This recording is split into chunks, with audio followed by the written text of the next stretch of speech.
Roll up, ladies and gentlemen, to the greatest podcast on earth. Step right up and experience the magnificence that is the Two Ring Circus podcast. You'll gasp, you'll laugh, and you'll be amazed at what comes next. Amazing. Don't worry about the smell. It's just the stars of our show, Tom Italiano. Hi. And I don't think things Matt are good. Bradshaw. Hey! Welcome. This is the face of someone who is very happy about what's about to happen and knows that it will be leaving the last 24 hours behind. Wow. Yeah, I was sad. Oh, buddy. I was remarkably affected by what happened yesterday. Tell that story. Everyone knows I've moved house. Mm. And then You've done nothing but talk about it for fucking weeks. Well, I've done nothing but do it. Still moving house. Part of the moving house is you have to work out what you are going to keep and what you're going to let go of and all that kind of stuff. So it's been a nice kind of cleansing process, but also at times confronting. One of the confronting things I had to work out what to do is 2 blue armchairs that I've had for almost 20 years. That's good sentence, Matt. Go on. Yeah. Tell your story. Like, it's staggering that you've seen them for that long as well. Yeah. Yeah. Did I know you when you bought them? Yes. Yeah. Yeah. I remember when they were new. Yeah. Well, I bought them when I moved in with Alyssa in 2000. Yeah, that's right. In the place in Auburn Road. Actually, I bought them in the place before, so maybe we haven't met quite yet. Right. I remember them from the Auburn Road Yeah. place, though, because we sat on them a lot when we recorded the first Inside Zero album. Absolutely, we did. And so I've had them forever, and, you know, when you buy something that's fine, why would you throw it away? But new house, new beginnings. Both Kat and I are both getting rid of our old couches. So I was like, okay, I'm ready to do that. And so I organised a hard rubbish collection, because in Geelong you have to organise it with the council. It's not like it is in Melbourne, where they give you a date and you put it out on the curb and people take it randomly. And so I did that, and I put these 2 of these blue chairs out, and I was walking out on Monday night. Now, bear in mind, my dad did say, you know what, just don't put these out just yet. You know, it'll be an eyesore, and your neighbours will have to deal with it for a week. I went, no, I'm of course stressed about moving, so I was like, no, I just got to get done. Want to get it done. So it's one more thing out of the house that I don't look at every time I walk in there. But not just getting that, it's like, well, I've got to put that together, and that's got to go in that space. Yeah, right. So that it's currently in. So that's the scenario. And then, so I walked out of the house on my way to my brother's on Monday night, and 4 kids, a young teenage boy and 3 girls, school holidays, walking the street, had picked it up and started carrying it down the street, one of them. And I said, where are you taking that? And the girl said, to his house. I went, all right then. Turns out 5 days later, I'm driving home from gig, and my sister-in-law sends me a photograph of a Facebook forum, Lara residence or something of the like, where someone's not particularly happy that that particular blue couch is now in the lake near my house. Because they know absolutely that you threw it there. What was really interesting is the assumption that the person who put it there was the owner of the thing. Correct. And an adult. Like, all of the dialogue was that, what an inconsiderate bastard, rah. And then, so I was really upset by it, because obviously you're trying to do the right thing. Because I could have just easily driven around and thrown it on the side of the road. My whole point is I didn't want to do that. Well, I did put it on the side of the road, but I'd organised. Yes. And I'm so fastidious about things like, you know, put the right recycling in, and obviously you know about those stories. And I was just so upset by it, because It really threw you, didn't it? I wasn't upset that it was my couch, you know, because it meant a lot to me that someone disrespected. No. I was upset that someone would do that, like, and clearly, if I had taken a different approach, that wouldn't have happened. Like, there's that thing where you go, well, I'm not responsible for throwing it in the thing. No. But it is my thing. Yeah. It does belong to me until it's taken away by the correct bunch of people. I can't describe how upset I was, and disappointed in myself and for being part of the link, like a link in the chain of that happening, and making a poor judgment call, or what I thought would be a harmless judgment call. Would you be less upset about it if you weren't so exhausted, do you think? I actually don't know. I can only speculate. I actually don't think so. I think I would still find this really upsetting. And so, is the primary source of your upsettedness because you're that part of the link in the chain, and there was a way you potentially could have avoided that outcome? Yeah. Like when my dad said, don't put it out just yet, put it on the side, and then when it, the day before, put everything out. And I was exhausted moving house that doing another trailer full. It's like, what, it'll be fine. Why would there anything happen other than just some people don't like the look of it for a week. You shouldn't have needed to foresee the outcome that occurred. No, and another thing that happened incidentally is that clearly if you're doing a hard rubbish collection, that gives people who live in your street credence to just put their stuff on it too, which has happened, which you don't do unless you organise your own hard rubbish. No, people absolutely do that. Well, they do, but that's the thing. I've done it before, but I've gone and said, hey, if you've still got room on Sunday night, do you mind if I put this thing here? Yeah, because there's a finite space it's all supposed to fit in. Yeah, it's got to be 2 meters by... Well, it's got to be 3 meters by 1 by 1. Okay, yeah, there you go. Anyway, I can't... It's just threw me. I couldn't sleep.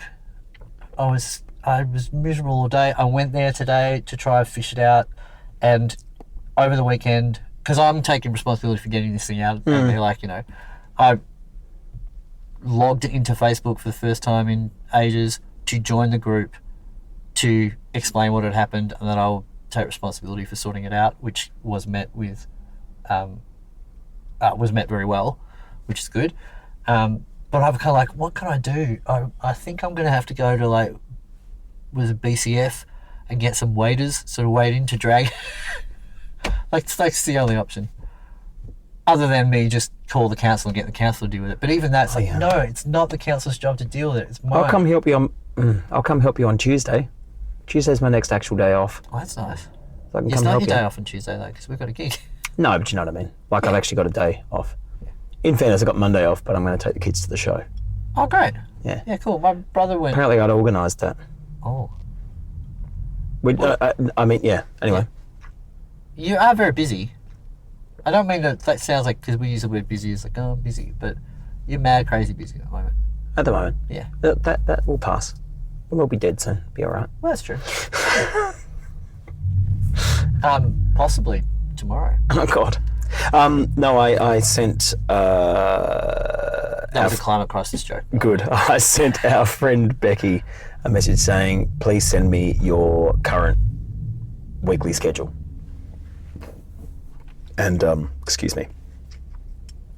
And she sent me a message back saying, are we still going to the show on Monday? And I said, don't answer a question with a question. Question mark. So I was messaging her specifically because I just realised that having thought maybe we couldn't go because I didn't have time. And then I looked at the show schedule and saw, oh God, it's on Monday. Yeah. We could actually go. I can't remember if Becky's free on a Monday. So then I sent her a message to, that's all over, fuck it. Yes, so, and she said, yeah, are we still going? It's like, oh, is that something we spoke about? Yes, it is. So clearly at some point I knew I was going to be done with Dracula's by Monday and I could actually go and do something during school holidays with children. Great. Yeah, so that's the plan. So Monday I've got a meeting here at Crown and the girls will come in and meet me. Beautiful. And then we'll go to the show. It's good. Yeah. It's a good result. Excellent. So then Tuesday I can come help you. Thanks. Because tomorrow I've got a wedding and Sunday I've got 2 day gigs. Yeah, why aren't I invited? Well, it's not my wedding. Oh, that's all right then. It's Steph and Sean's wedding. Why aren't I invited? Do you ever get that a bit? Do you ever get like that? Because I've... About not getting invited to weddings? Not not getting invited to weddings, but not getting invited to gigs. There's a bit of uproar. I've noticed a fair bit of lately, and now this is Uh-oh. I don't mean to be one of those.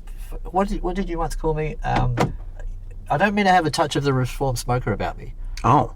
But I know I haven't been on social media much recently. Yeah. Right? And the few times I have, I think maybe the old Facebook algorithm goes, ooh, this is the thing you should see first because it's getting a lot of chitty-chatty. Shit, okay. Algorithms. Not just people we know and may or may not play in bands with, but other people who play in other You bands. clearly know something I don't.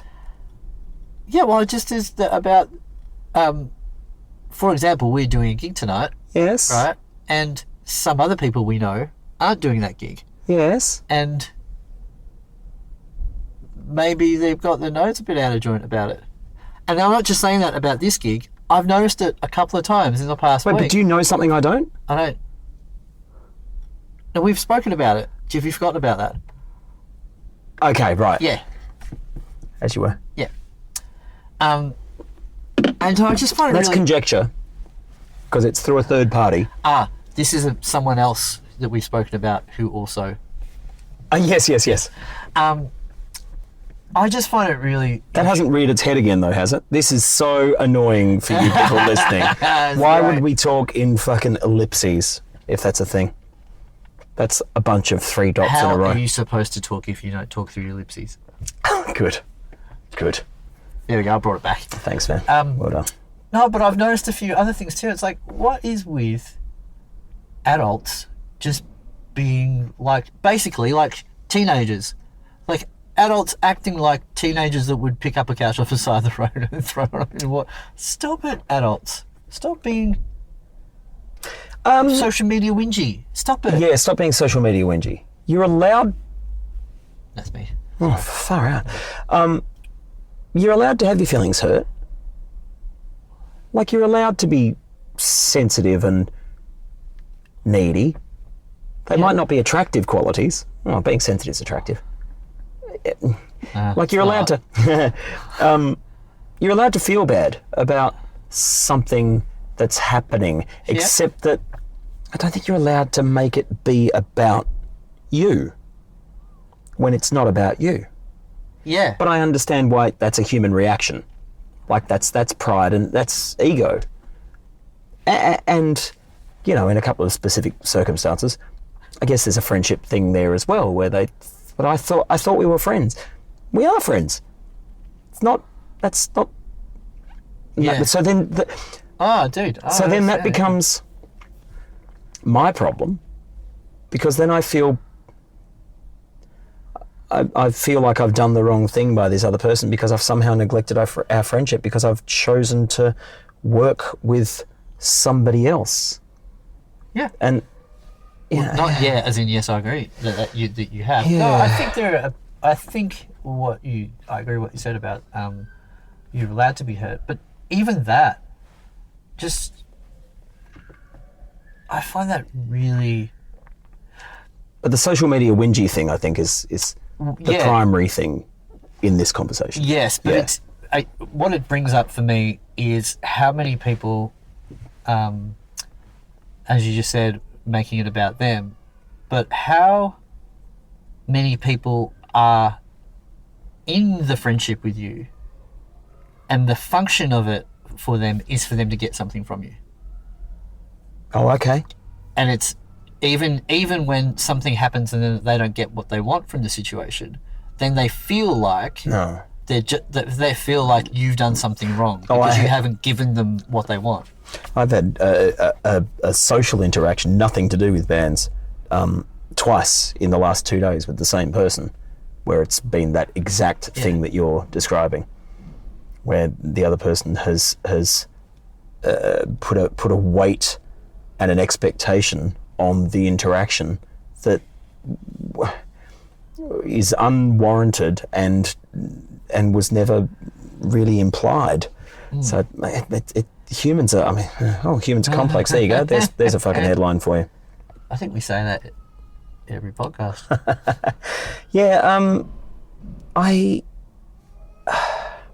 So my inclination, and I'm trying to curb this, and I'm absolutely making positive steps toward changing this.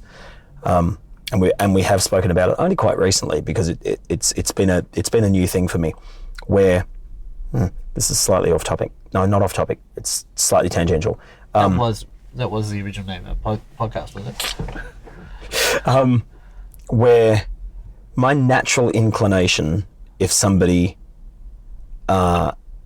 chastises me, or certainly if they imply I've done the wrong thing, my natural inclination is to immediately go to the defensive and kind of say, fuck you. Like, I'm pretty confident that I didn't do the wrong thing, so fuck off. Which is really not a very attractive way to retaliate. Like, it's not a nice way to react, because it is. It is a retaliation, and it's quite a visceral. Internally, it's quite a. But you've been attacked. You've been accused of behaving in a way that you haven't, by someone who feels like you owe them something that you don't. Yeah. Yeah, absolutely. Okay, cool. But I also, this plays into something else you and I spoke about this week. But I feel like a better way of dealing with it, well, clearly a better way of dealing with it is not saying, fuck off. It's actually saying, yeah, I get it. I know why you feel like that. That's... You shouldn't. Who the fuck am I to tell someone how they should or shouldn't feel? Like, that feels really patronising. So I haven't quite worked out how to negotiate my way through the mire of, this person feels like I've done something wrong by them. I don't feel I have. And somewhere in between there is a good way of being able to kind of get to some resolution. And certainly saying, stop it, you're being an idiot, isn't the right way. And saying I'm sorry isn't actually the right way either. Because then the person saying sorry takes all the responsibility for the situation makes the other person feel like they were vindicated in their vitriol in the first place. So this is where I say that this is what proves that you're a better person than me, because that's the thing I was thinking of. Yeah, because at least you.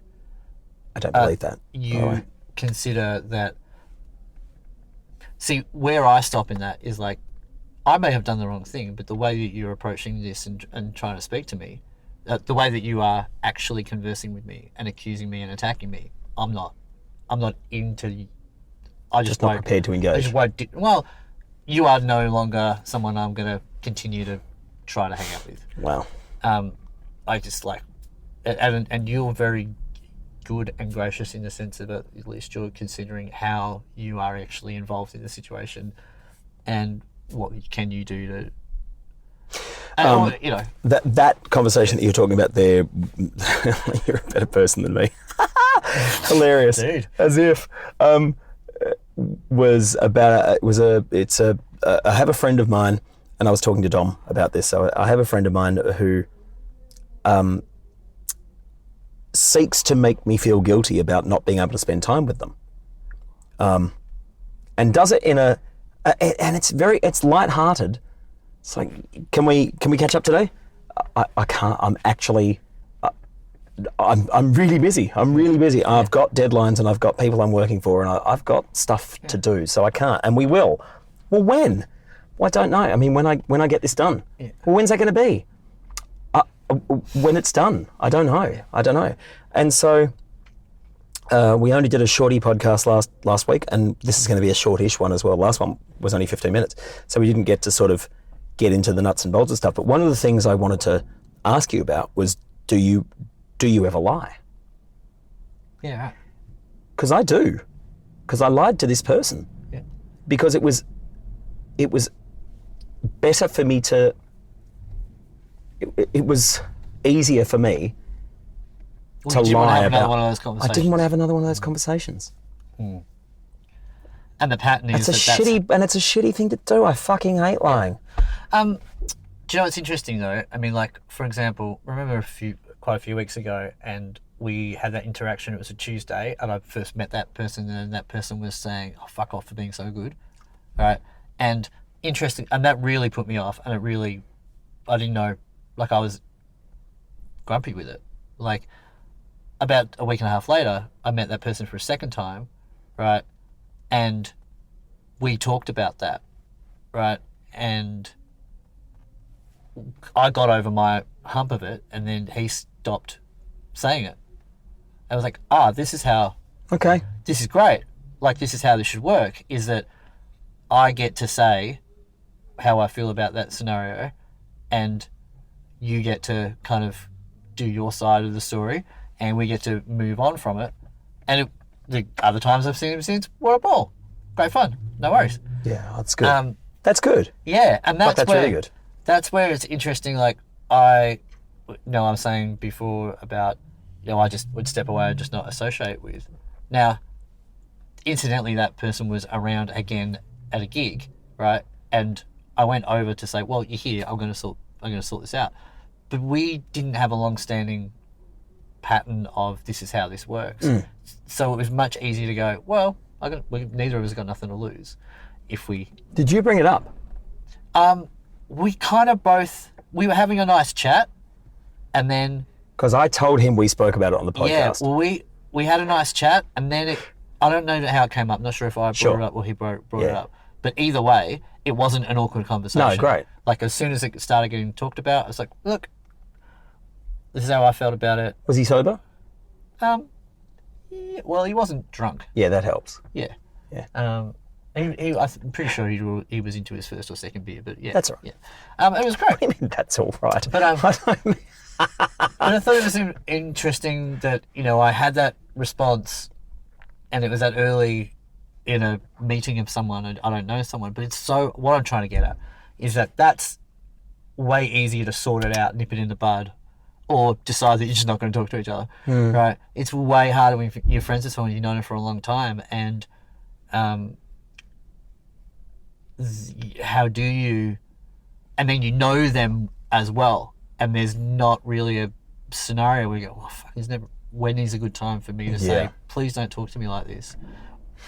I don't know if you know that you're speaking in this fashion. It's really hard, because I've got a few friends who I love them dearly, and over the years it's just got to the point where it's like, you know what, I don't want to see you because you tell me every time I see you, you tell me what's wrong with my life, or how I'm this or I'm that, and it does kind of sound like you're telling me what's wrong with yours, but I don't want to psychologize the situation, but the way it is like it's just verbally beat up on me, and I don't want to be around it. Like, then also I don't want to risk it, because what if the next time's going to be great, and now I'm avoiding the potential benefits of the friendship. Of course, because I'm worried about the drawbacks. Yeah, it's hard. Peeps are complex. Peeps is hard.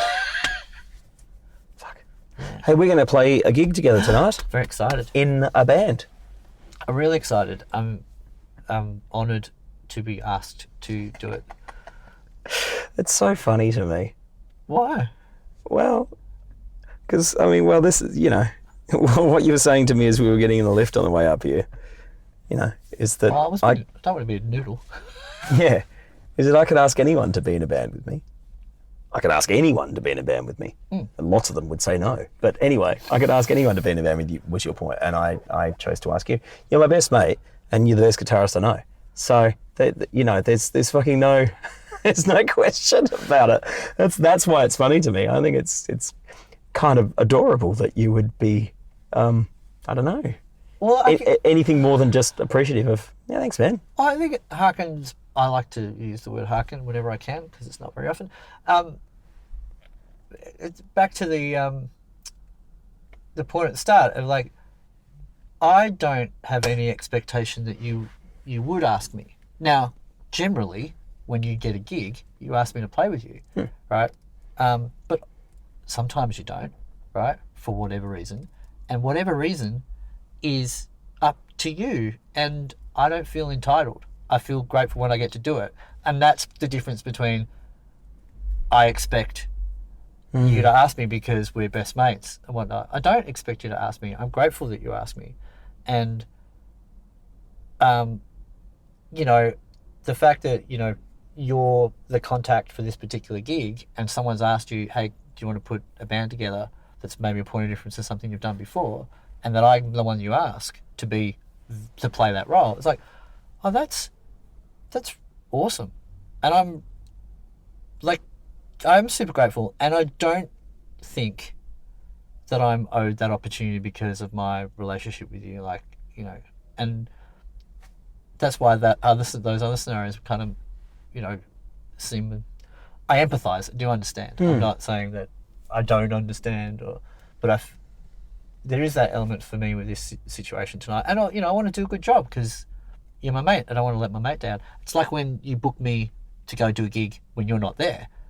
Like, I'm way more focused on trying to do the right thing, because the last thing I would want is for my mate who asked me to go do a gig to get a call about, yeah, you know, that guy that you sent me, he's no good. And then you have to deal with, or do I say something to Dom, or like, you know. Hilarious. Yeah. Yeah, there's been a lot of times that I've booked you for stuff that people have called me and said he was shithouse. Some people are only listening to this and not watching it, so they don't know I just pulled a face. Yeah, sorry. That's never happened. Well, that's good that that's never happened, because I try hard for it not to. Because I wouldn't want you to do that. It's like I wouldn't want someone to say, hey, you know, I've done gigs with plenty of people and the venue has said, don't bring that person back, please. Yeah. Well, they haven't said it as nicely as that. Right? And then, you know, what do you do? You know, because you had a good time and you thought it was good. So I feel lucky that I still get asked to play, particularly since I put on 10 kilos and I'm wearing a white t-shirt. I had to go buy a white t-shirt for this gig. Oh, dude. Yeah, because none of my other white things fit me anymore. Oh, sorry, mate. Yeah, maybe it was a bit of a last-minute thing. Maybe that was also why I was a bit upset. I mean, that's why I'm wearing a jacket. I'm hiding my fat under my jacket. Yeah, but at least your shirt still fits. Like, I literally couldn't get my arms in my white shirt that I bought 2 years ago. Yeah. Blackie is better for hiding stuff. I wanted to give us a point of difference. Yeah. To anything else. Yeah, lucky that we're we've done. playing on TV. How many pounds does it put on TV? 14? Wow. I don't Yeah. know. That I made sounds that up. way more than 3.4 kilos. It does, doesn't it? Yeah. Hey, we should go. Yeah, cool. Because Sarah sent me a message saying, this place is interesting. And Steve sent me a message saying, where is Cunts? Oh, yeah. So we should go and speak to them both. All right. Well, hopefully you don't have to field a phone call on Monday from the people who booked you for this gig saying, hey, look, it was really good the other night, but could you get a different guitar player? He's too fat in a white t-shirt. No, that won't. I won't be at all surprised that when I come in for this meeting on Monday, they say, you guys are great, but I don't think you suit the room. No. So that was a conversation I had with Nico, the drummer, just a moment ago. It's like the worst thing that can happen, like, we'll be great. Yeah. The worst thing that can happen is they say, yeah, thanks, but no thanks. Yeah. So. Yeah, and that does happen all the time. Not to fucking me, it doesn't. Yeah, well. Dickheads. To you, you're fucking... Make my own luck. All right, let's go and swing this cat. Yeah, let's go do that. All right. Slider biscuits. Ah, good. It's showtime. Squared. Oh. Us and Monday. Says. Okay. Bye.